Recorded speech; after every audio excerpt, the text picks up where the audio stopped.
Like,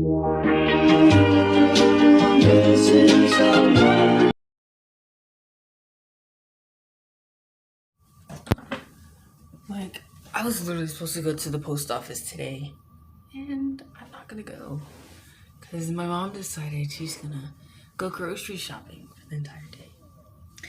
Living with parents is so hard. Oh, did y'all know, like, it was the 10-year anniversary of Lemonade Mouth? That's like my favorite Disney movie. Like, I love that movie so much.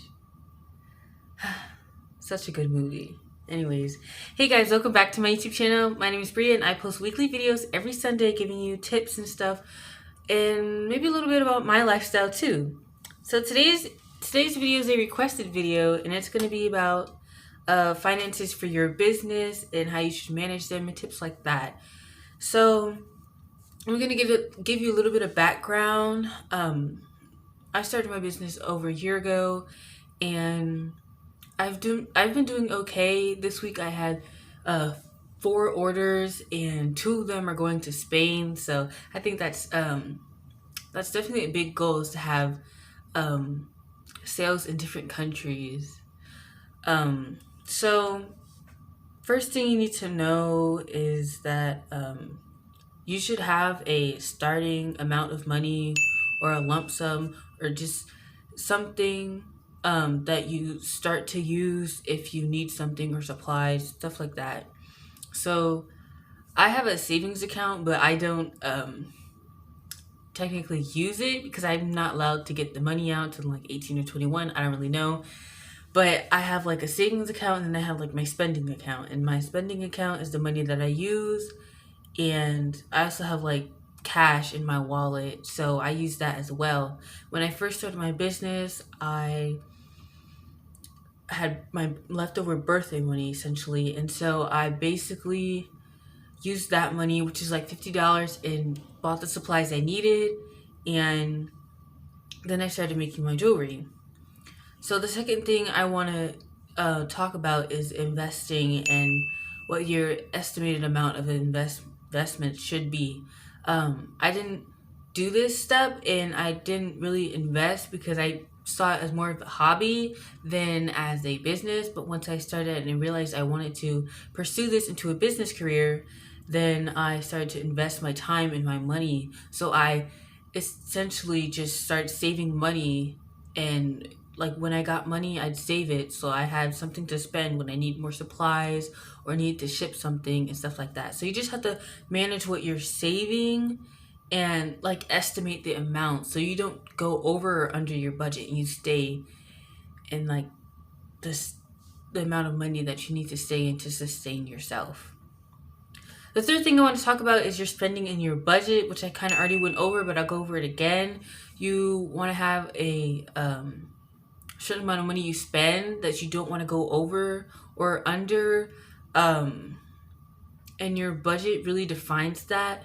How much money you're making, determines how much money you will be spending for your business. So you also need to put that into consideration. Like basically what your business will be producing, how often it will be producing.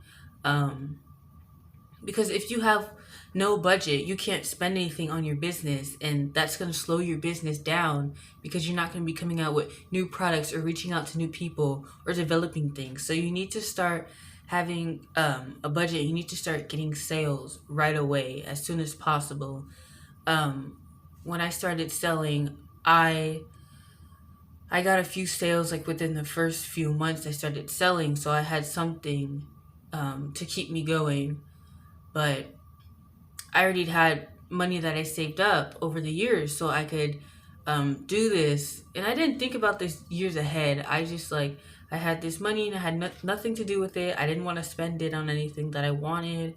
And I was like, let me just use it for this. It's something I can do, something I can make more money off of. And so that's basically how I started this. Another thing I want to talk about is basically what I just said, with your income. You want to determine and estimate your income.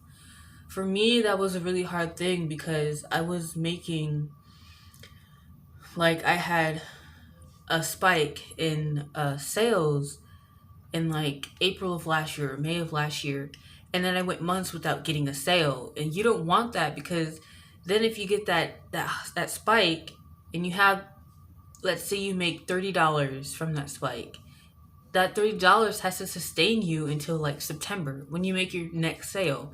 So you kind of have to work your income around um, your sales. And I think that was one of the hardest things for me to do, because you're you have to basically worry about, oh my god, when am I going to make my next sale? If I make my next sale, then I'll buy this. When I buy this, I'll be able to make this, and then this will get my next sale. It's kind of like a circle and a loop that you put yourself in.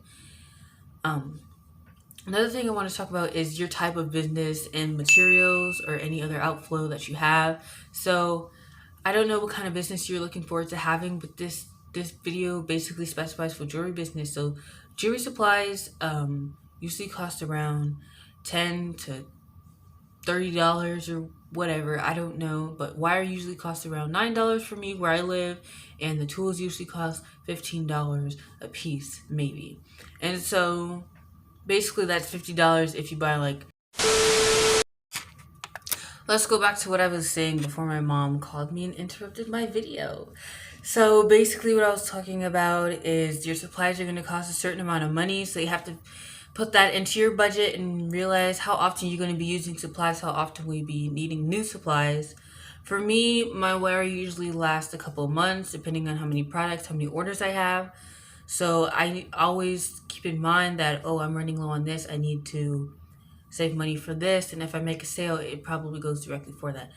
But for my business, it's different, because um, I basically have like a fundraiser going, and this year I'm donating half of my proceeds to adopt a beehive to basically protect the bees and save the bees. So my goal is to get at least $50, $60 saved up, and then above that, because that's the bare minimum that I would need. And so far I have achieved some of that goal. So I just want to keep going and keep reminding myself that, okay, half of this is going to the bees, half of this is going to what I can actually spend. So at the end of the year, I will figure out how much money I've made and take that from my savings or from my account or from my card, and I will put that into adopting our own beehive. And I'm very excited. I hope we do it this year. So I will put the link to my shop in the bio. You guys can go shop and look at something. I'm also having a little small sale. This is a mini plug, but I'm also having a little small sale going on for products I do want to get rid of and hopefully make room for new ones. Okay, so the last thing I want to talk about is you're going to keep track. I don't necessarily keep track of every sale that I make and every dollar that I do make and every dollar that I do spend, but I probably should. And the reason I don't do this is because I have an Etsy shop. So basically Etsy has its own thing set up where it keeps track of what sale you make, what day you made it, how much money you spent, stuff like that. So I feel like I don't need to write down that as much, but I do need to write out how much I'm spending on different supplies and stuff like that.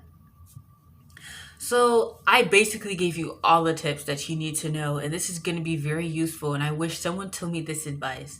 I really hope you enjoyed this video. It was a fun video to do and plan out. Thank you to my subscriber who suggested this video. I was feeling stuck and needed something, so thank you so much for this. If you guys have any questions or any requests, please put them in the comment section. Please like and subscribe if you want more of these videos. Bye!